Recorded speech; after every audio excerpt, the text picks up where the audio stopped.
Bien-aimés, la Bible déclare, les fruits que nous recherchons pour notre liberté dépendent de notre relation avec Dieu. Car c'est de notre relation avec Dieu que découle tout le reste. Cherchez premièrement le royaume de Dieu et sa justice, et tout vous sera donné par-dessus tout.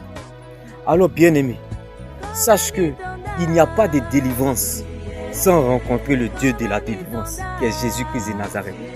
Comme l'histoire de la femme au dos courbé qui était malade depuis 18 ans dans l'église. Bien-aimé, c'est parce qu'elle a eu cette rencontre avec Dieu ce jour-là dans le temple que sa maladie s'arrêta.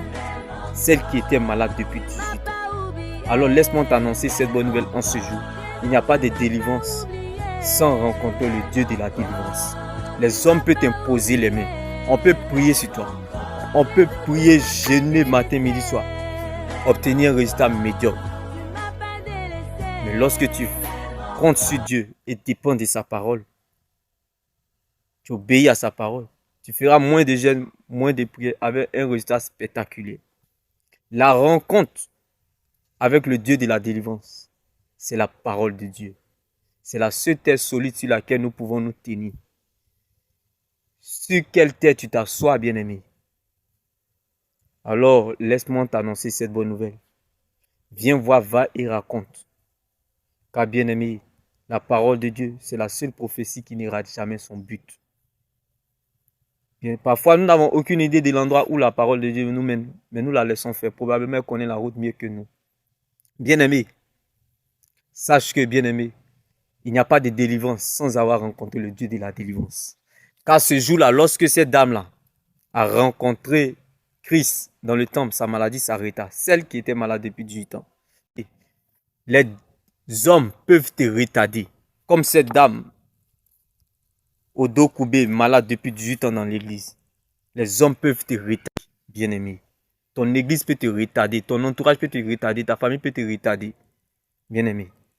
Les démons peuvent, bien-aimé, voler ton étoile. Les démons peuvent salir ton étoile. Oui, les démons peuvent voler ton étoile. Mais ils ne peuvent pas toucher à l'étoile qui est sur ta vie. Bien-aimé, le diable peut voler ton étoile, mais il ne peut pas garder longtemps. Cette dame, elle était au dos courbé depuis 18 ans. Comme ta situation qui est courbée. Mais avant qu'elle se redresse, tu as besoin de rencontrer Dieu. Tu as besoin de rencontrer Jésus-Christ. Comme cette dame-là qui l'a rencontré ce jour et puis sa maladie s'arrêta. Il n'y a pas de délivrance sans, bien-aimé, rencontrer le Dieu de la délivrance. Les hommes de Dieu, c'est bon. Mais mieux, Jésus. Rencontre la parole de Dieu. Quelle rencontre as-tu déjà fait avec la parole de Dieu? Car si tu fais de la parole de Dieu tes priorités, tu deviendras son projet. Si tu fais de la parole de Dieu ton roi, tu deviendras sa reine. Bien-aimé. Il n'y a jamais quelqu'un qui est rentré dans la présence de Dieu puis il est sorti bredouille. La parole de Dieu, c'est la surface de la présence de Dieu.